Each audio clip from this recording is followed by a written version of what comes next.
기억하실지 모르겠습니다. 아마 그때는 안행부 장관이 아니셨지만 여기는 안행부에 그 모든 공무원들이 계시기 때문에요.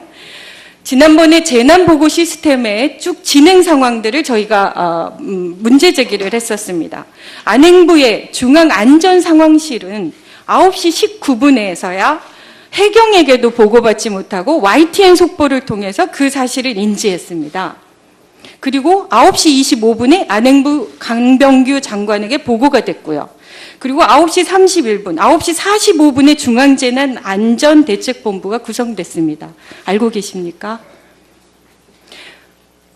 네, 대략 알고 있습니다. 그렇다고 하면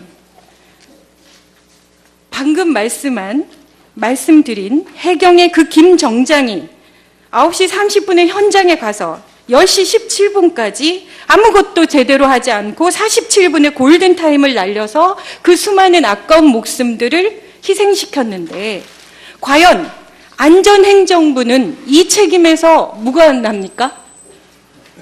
이 검찰 수사 결과를 누가 이거를 인정할 수 있겠습니까? 그렇게 현장 지휘관이 라는 명목으로 그 사람에게는 업무상 과실치사죄를 적용하면서 그 모든 것들을 수시로 보고받고 이렇게 중요한 결정 때 그 사람에게 바로 지시를 내릴 수 있는 그 시스템을 제대로 작동하지 못해서 이 골든타임을 놓친 것에 대해 안행부에는 아무런 책임도 없는 건가요? 장관님, 하나 여쭤보고 싶습니다. 검찰에서 이 안행부가 이 중앙재난안전대책본부를 꾸리는 그 전 과정에서 어떤 행동들을 했는지에 대해서 참고인 조사나 서면 질의나 요청받은 거 있습니까? 조사 받으셨습니까? 검찰 수사 과정에서는 저한테 직접 들어온 거는 제가 아직 안행부에 없죠? 실무자들은 조사를 받은 어떤 사람이 조사를 받았나요? 네? 그거는 그러면 확인을 해서 곧 제가 말씀을 올리겠습니다.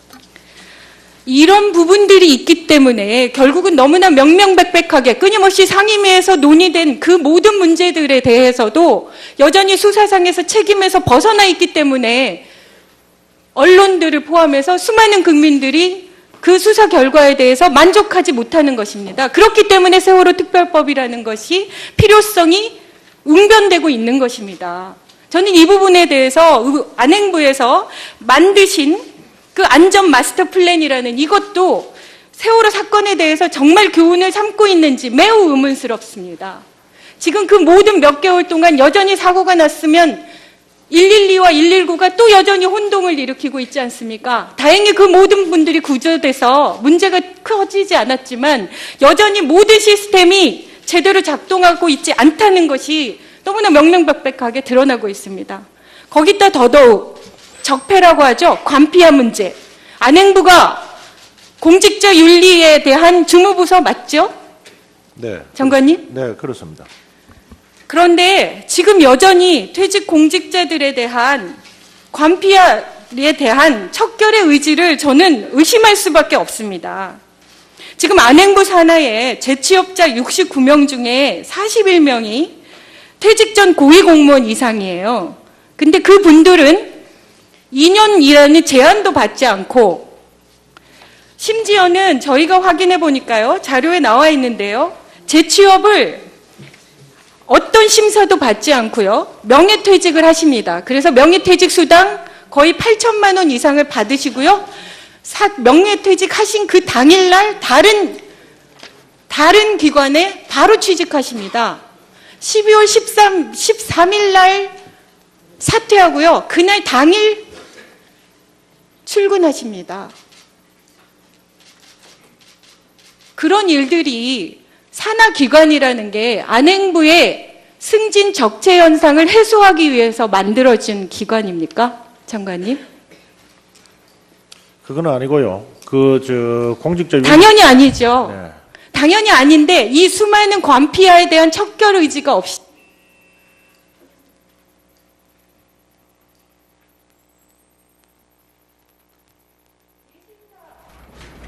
실무자들은 조사를 받은 어떤 사람이 조사를 받았나요? 네? 그거는 그러면 확인을 해서 곧 제가 저 말씀을 올리겠습니다. 이런 부분들이 있기 때문에 결국은 너무나 명명백백하게 끊임없이 상임위에서 논의된 그 모든 문제들에 대해서도 여전히 수사상에서 책임에서 벗어나 있기 때문에 언론들을 포함해서 수많은 국민들이 그 수사 결과에 대해서 만족하지 못하는 것입니다. 그렇기 때문에 세월호 특별법이라는 것이 필요성이 웅변되고 있는 것입니다. 저는 이 부분에 대해서 안행부에서 만드신 그 안전 마스터 플랜이라는 이것도 세월호 사건에 대해서 정말 교훈을 삼고 있는지 매우 의문스럽습니다. 지금 그 모든 몇 개월 동안 여전히 사고가 났으면 112와 119가 또 여전히 혼동을 일으키고 있지 않습니까? 다행히 그 모든 분들이 구조돼서 문제가 커지지 않았지만 여전히 모든 시스템이 제대로 작동하고 있지 않다는 것이 너무나 명명백백하게 드러나고 있습니다. 거기다 더더욱 적폐라고 하죠. 관피아 문제. 안행부가 공직자 윤리에 대한 주무부서 맞죠? 네. 장관님? 네, 그렇습니다. 그런데 지금 여전히 퇴직 공직자들에 대한 관피아에 대한 척결의 의지를 저는 의심할 수밖에 없습니다. 그렇다고 하면 방금 말씀드린 해경의 그 김 정장이 9시 30분에 현장에 가서 10시 17분까지 아무것도 제대로 하지 않고 47분에 골든타임을 날려서 그 수많은 아까운 목숨들을 희생시켰는데 과연 안전행정부는 이 책임에서 무관합니까? 이 검찰 수사 결과를 누가 이거를 인정할 수 있겠습니까? 그렇게 현장 지휘관이 라는 명목으로 그 사람에게는 업무상 과실치사죄를 적용하면서 기억하실지 모르겠습니다. 아마 그때는 안행부 장관이 아니셨지만 여기는 안행부의 그 모든 공무원들이 계시기 때문에요. 지난번에 재난보고 시스템의 쭉 진행 상황들을 저희가 문제 제기를 했었습니다.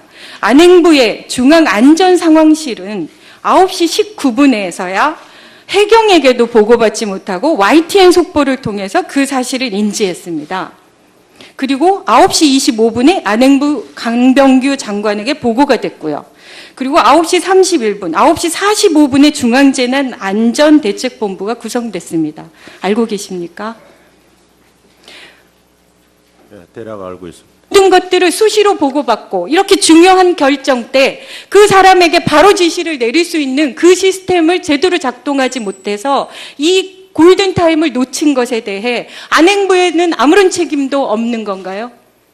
장관님, 하나 여쭤보고 싶습니다. 검찰에서 이 안행부가 이 중앙재난안전대책본부를 꾸리는 그 전 과정에서 어떤 행동들을 했는지에 대해서 참고인 조사나 서면 질의나 요청받은 거 있습니까? 조사 받으셨습니까?